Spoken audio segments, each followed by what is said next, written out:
I genuinely cannot believe I'm saying this, but this is my first day in Delhi after completing my BTech.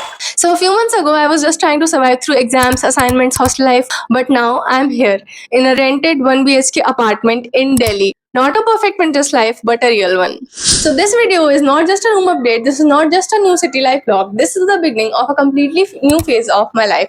So I've completed my BTech and have shifted to Delhi. And for the first time, I think that my life is actually asking me just one question. Okay, but now what are you going to build next? This is a rented 1 BHK apartment. It is not huge. It is not completely furnished yet.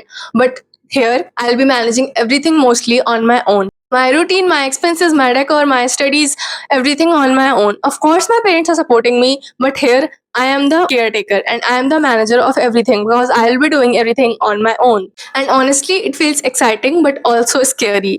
Because in college, there is always a structure classes, hostel, routine, lifestyle, timetable. You have everything fixed.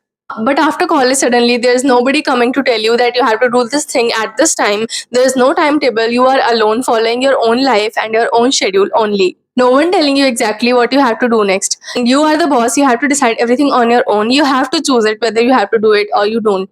And sometimes you have to do it while still feeling completely confused.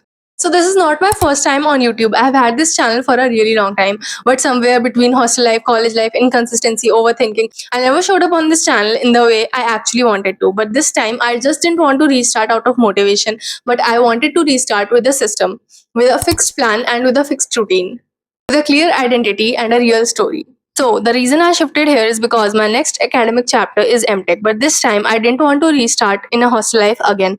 Hostel gave me memories, but it also gave me limitations. No proper space, no privacy, no control over my routine, and honestly, no room to build the kind of life I keep imagining. So this year, I don't just want to study, I want to build one, this YouTube channel, two, a brand project I have been working on, and three, a technical project because I don't want my tech degree to just stay on paper. Maybe everything will not work perfectly, maybe things will fail, and maybe I'll restart again and again, but this time I want to prove that I actually tried. So from today, this channel is going to become the documentation of my life after BTech, my MTech life, my really flat life, my productivity, self-growth, and everything that I could do here. And the honest reality of trying to become the person that I have always imagined I could be. Not a perfect version, but a real one. Because I don't just want to create content that looks good on YouTube, but I want to create content that feels like growth. So welcome to my daily chapter, welcome to my life after BTech, and welcome to a realistic day of me trying to build my dream life from scratch. Subscribe only if you genuinely want to watch this journey unfold because from here we are starting for real.